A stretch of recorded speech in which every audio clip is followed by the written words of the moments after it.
Hi, everyone, and welcome back to the Brown Girls Guide podcast, where we discuss everything we wish we knew growing up. So, this is season 5, episode 2, and seeing as it's Women Month in SA, we wanted to chat through what it means for us. But before we get into that, hi, Kelly. How is Inside Kelly? And are you drinking anything? Because I think you might need it for today's chat. Good day. Hello, Amber. Good evening. Inside Kelly is good, thank you. I've been busy, but that's okay. I'm just tired. I'm so tired. And that's fine. I'm not drinking anything with alcohol. I'm just drinking good old H2O because I had too much to drink on Saturday. And I'm old now. I'm not old, but I'm older now. And it takes like 3 to 5 working days to recover. So I'm still in I get recovery from that. Saturday, to be honest with you. So nothing in my alcoholic cup today. Are you drinking anything? I completely get that recovery period. Like, it just keeps getting longer and longer. It's so But bad. Like I still feel dehydrated. I'm not going to make a much better case for drinking as you get older because I'm also not drinking. But the reason I'm not is because I haven't drank for I think maybe 2 weeks now. And I'm so tired. And I just know that if I drink now, I'm going to feel dehydrated tomorrow, even if I just have one glass. Uh, Like, it's not worth it. uh-uh. Look at us I'm just making kidding. responsible decisions. Yeah, I do feel responsible, but I also just miss the freedom of, when I used to work like maybe 5 years back. On any random night, I would have like 3 or 4 cocktails and like nothing would happen the next day. Now I'm like, I should not have that one glass of Shannon because tomorrow morning I'm gonna feel throat. Oh, I mean, I used to do that, and then we'd also like be out late, and now it comes to like opposite, and that's like, oh, I best get to bed now if I want a full night's rest to feel okay tomorrow. But when I was younger, I could just be like half an hour of sleep, awake, quick shower, and then off to university or whatever. And you know me, like I sleep as soon as the sun sets. So like I've gotten so bad with sleeping. If it's 8:30, I'm already like, oh, I'm pushing it tonight. I need to be in bed. I need to be in bed by 8 p.m., skincare done. Otherwise, I just don't feel like I'm getting the most of my rest. So, not looking great right now I via mean, I'm not age. I'm not much better. I know we're going off on a tangent here, but I'm not much better because I will lay on the couch, and if I'm super comfy on the couch by 10 to 8, best believe it, opposite 8, I'm gone. I'm fast asleep on the couch. Gone. And that's fine. No, that's fine. Because working 9 to 5, Monday to Friday, does take its toll over the years. So we do need more rest time. That's the way We I'm going to sound so justify old. We sound so old. it. Oh my gosh. let's just let's just cut this because we sound like 70-year-old. Yeah, we do. But like I mentioned in this episode, we wanted to talk about Women's Month and what that means for Kelly and I. And honestly, we're not really feeling the Women's Month spirit right now for Mm. many reasons, some of which we'll talk about today. So to kick us off, Kelly, let me ask you, what did you not realize that you would have to deal with or face as a woman in South Africa? So I think the most obvious answer here is the violence towards women. I mean, I Mm, remember I remember my parents like making me aware of the dangers in society, like rape and robbery and even like child molestation. Not in those words, obviously, but they would be like, like you don't let anyone like touch you in like inappropriate ways or whatever. And when I was a kid, like the station strangler was around. So I was mm. aware of bad elements out there, but I didn't know that there was a lot of like violence against women. I don't know if like I don't know like if your mother told you like, look here, Amber, you as a woman, you're gonna face like a lot of violence. I don't know how it was for you. Yeah. Well, for me, unfortunately, my first, what's the word? Experience. I don't want to use with experience in a positive note, but my first experience with, violence against women and girls happened when I was 5 years old. Because one of my friends from church um, went missing. I don't know if you remember the story. It was in 1999. Her name is Renata Ishmael. Do you know about that story? So Renata we were all 5 years old at the time. We were about to turn six. And her mother, she's a single mother, and I think she has an older brother. And they were at home one day. You know those flats in Curls River at the train station, like across the bridge, Yes. that they're putting up now that's no longer like occupied. So in those block of flats where Renata lived, and she was at home with her mother during the day, like just a normal day, and she went missing from the house. From the house. From the house, it was March of 1999, and that was the first encounter or experience I had of crime and like Formative violence against girls. experience for you. So obviously my mother was so paranoid me growing up. I didn't really get much freedom as a young child because obviously this happened in such close proximity to us, and like they never found her. So it was a whole thing. And yeah, since that point, I've always been hyper aware of, being kidnapped, like who's around me, stranger danger, all those things, which is not fair for anyone to have to, endure, let alone kids who are like 5 years old, because obviously all of us are on high alert since that time. So yeah, that was my first experience with crime, actually. That is hectic. That is, I Never mean, told you that. that's a hectic experience. When I was younger, there was a boy named Matthew who went missing in Mitchell's Plain. He was taking the dirt out, if I'm not mistaken. And he went missing, like just from the front of his house. He literally just took the dirt out and then he never came back in ever again. And no one ever found him. And I remember like all of those pictures, like being up in the church. But it was, but because it was a boy, obviously, like you just felt it was like kids in general. But like no one prepares you, like no one's gonna sit you down as a girl and be like, actually, it's mainly girls that like violence happens to. That's a very badly put sentence, but you know what I mean. Um, but yeah, and I think violence will forever plague us as women, and it just like annoys me that like organizations and like the government like still insist on wishing us a happy Women's Month or Women's Day. When I mean, honestly, it's not, because we are out here like fearing for our lives every day. And I will literally, like, I won't even get in a lift alone with a guy. I will get out because it makes me feel uncomfortable. But yeah, so there's violence against women that no one Yeah, and warned it you feels about. like we are honestly on our own.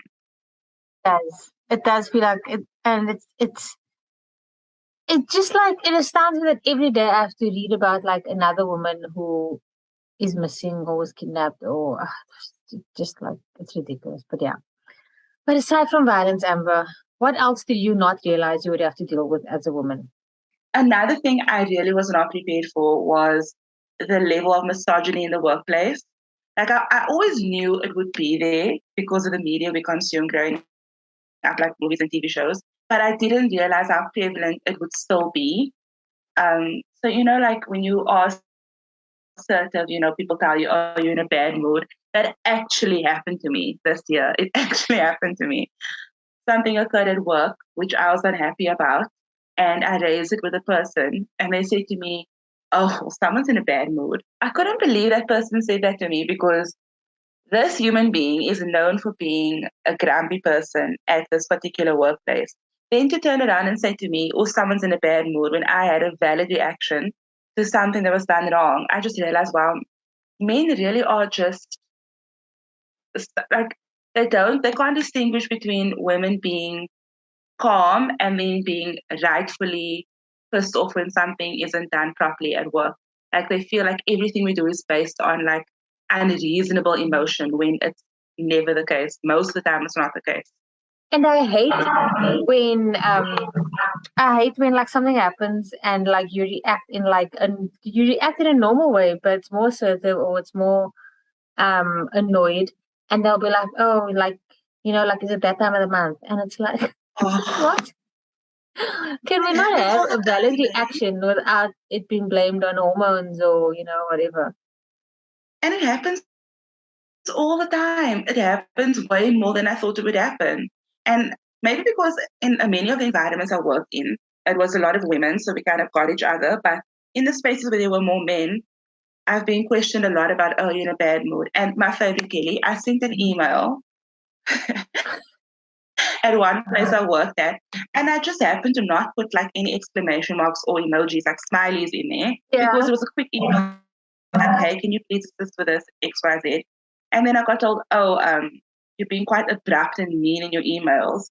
And I was like, why do I need to include exclamation marks and emotive language for work email? Like, I don't understand. Yeah, I think I'm at this present moment in time, I'm lucky in that I don't work with people like that, and I work with a lot of women.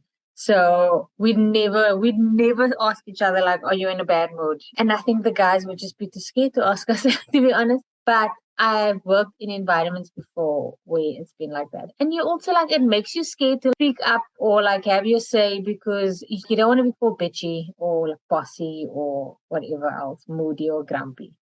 So you sort of just like Exactly. laugh along and then Because move on. you don't want to be that person. You don't want to Yeah. be like the bitch in the office. And I think women, when most women, let me not generalize, most women I've come across in the workplace, if someone asks me, are you okay or are you in a bad mood? It comes from a sincere place and not trying to be like a gotcha for a reaction you had to something. Yeah. Whereas men would reserve that to try and catch you out in a situation instead of genuinely being like, are you okay? Like, can I help with anything? So that is what really just pisses me off, to be honest, about the workplace. And what about you? Is there anything else you go through as a woman that you were not expecting?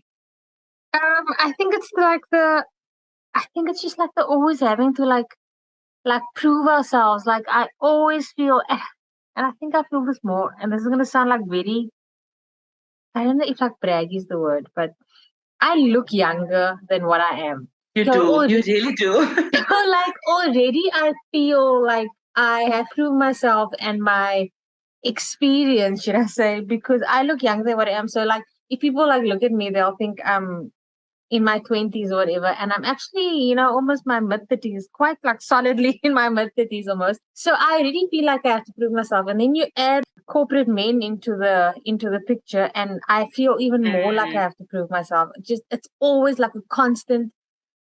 I feel like I'm always, I don't know if like it's playing catch up or whatever, but I feel like I'm always having to prove my expertise, to prove my worth, to highlight that I can actually do the job or highlight that I am capable of doing what I say I'm capable of. And it's just like, I'm so tired. I'm so tired. I'm so tired. Like, why don't you just assume that I can do what I do? I had someone like ask me recently how old I am. And I said, I am 34. And they're like, oh my gosh, you look 24. And I could immediately tell that they had underestimated me because they thought I was like a young 24-year-old girl. Not that oh, 24-year-olds are girl or like girls, but in their mind. Um, yeah. and like, and I just thought like, okay, so this entire time that you've been engaging, you've had this idea of me in your head of like this 24-year-old poppy or whatever. Not, I don't know. I just feel like I'm always having to prove myself. And also just, oh my God, that's what I said. Just to piggyback off that,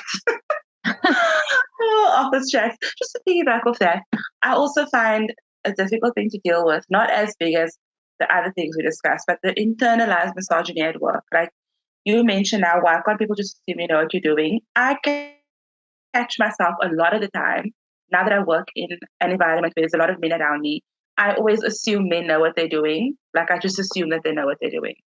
Whereas women, I'd be like, oh, okay, I wonder what her experience is or where she's from. Or like, I don't question that they can do it. I'm interested to know like how they got to that job. With men, I'm just like, oh, cool, like you know what you're doing. And then I catch myself thinking, I'm like, why do you do this, Amber? It's so misogynistic. I think it's just been ingrained in us. So we have taken it like subtly we've received those messages and also not subtly, but like subtly we've received those messages. And so it's just in our minds. But I mean, at least you catch yourself and you want to unlearn and you want to like do better. So that's good. But I agree, there's a lot of like internalized misogyny where like you you immediately like wonder like how someone like got the job that they got or like who they know or whatever. And not that I've ever thought that someone ever slipped their way to the top. But these are the kind of jokes that happen at like women's experience. Like, oh, she's like, I don't know, a CFO or whatever. Oh, she must have slept with the CEO or whatever it might be. Yeah. So it's Because like, people do make those kind of jokes, though. It's can't even be called a joke. It's just a straight up insult. But people still make those kind of jokes, and I don't think people realize how harmful it actually is because you're discrediting someone's work that they've worked their way to a certain position, and who are we to sort of judge how fast you should be there, in our opinion, how fast you should get there, yeah, yeah. It's so frustrating. So yeah, so happy Women's Month, Amber. Happy Women's Month. Here's a pink pen. Happy Women's Month. Oh, do you remember when Big came out with that? Yes, and do you remember also, it definitely wasn't last year. I think it was in 2019 or 2020. No, not 2020. I think it was 2019 when Momentum did that like Momentum thing. No, I Where they don't. changed the M. Don't you remember that? They changed the M to a W and like they were being dragged on social media. They're like, guys, what are you doing? And Mm. and like the male celebs that wear the red lipstick and the heels, like just stop. Just stop. There was also another I don't know if it was last year or the year before, or I don't know, the last 2 years was sort of like mush in my brain. But there was a brand that went onto their socials and it was on Women's Day. It was like, act like a lady. I'm sorry for the birds in the background. Just give me a second. Like, act like a lady, work like a man, think like a boss or whatever. And they had like posted that on Women's Day and they got slated. People were like, I remember. I people were remember like, that. what? Brand was it again? I can't remember what brand it was. I remember that very clearly. And I think there was this picture of a like a woman in a power suit with the arms crossed. Yeah. What brand was it? But I remember that happening. So interesting. Like, I don't understand how up until now, like brands can get it so completely wrong. I mean, I do understand the teams aren't like diverse enough or diverse at all. So The teams, in addition to the teams not being diverse enough, there was this chat happening on Twitter, I think last week, where an influencer asked like agencies, why are you so controlling over the content creation process, like you're micromanaging it. And all these people were saying, we promise you, we are trying to be as diverse and inclusive as possible, but brands are not diverse enough. Like the in-house people are not diverse enough. That's why these things slip through the cracks, like giving us pink pens or men wearing red lipstick on Women's Day, because the transformation hasn't really happened at the higher levels no, where it needs to be. no, it hasn't. There's been no transformation, and there's been no inroads made into like gender-based violence, and there's been nothing really for us to celebrate this Women's Month. So, I mean, we can end the podcast on that depressing note if you want to. Yeah, and sorry guys, this has been a bit of a depressing one, but I mean, as women, I think we are all entitled to share how we feel about this month that's supposedly, in our honor. And Yeah. I read it on today actually, to end on an even more depressing note. In the Western Cape, I think between Jan and July, I'll just have to clarify the dates, but like this year, over 100 women were killed in the Western Cape. Like, what the hell? I What was the actual hell? I was looking at I went for a walk yesterday, like just up the road. Was it yesterday? No, yesterday I was at the office, and so the day before, like just before like I start my day, like I like to just go for a walk up the road and back. And I took my pepper spray with me, and I just thought like why do I have to do this just to walk up the road? And then yesterday at the office, I saw like one of my colleagues, um, on the desk had like a thing of like pepper spray on her keys as well. And it was like such a cute design as well. And I'm like, the fact that they are designing paper sprays to look like cute and funky and like fashionable just shows me how it's become the norm in like a woman's life to have a thing of paper spray. And I'm just I was yeah, I'm astounded. But yeah. So We literally don't have a choice, eh? We don't have a choice. I know we don't. And it's It's depressing. So if anyone else has any other depressing thoughts or opinions to share around Women's Day, or maybe you did have a happy Women's Month and Women's Day, we would like to hear more from you. Are you as disillusioned as we are? We try not to be, but are you? You can chat with us on Instagram and Facebook at Brown Girl Sky Pod and on Twitter at BGG Pod. And you can mail us on info@browngirlsky.co.za. Yes, and we promise the next episode will be more upbeat, maybe. Yeah, absolutely. It'll be more upbeat. It's going to be very inspirational. Yes. Okay, now we have to commit to that. It has to be very inspirational. Or even funny. We can just commit to funny for now. Yes, let's commit to funny for now. So, yeah. So, until then, guys, until that funny episode, we will say goodbye. So, bye. Bye.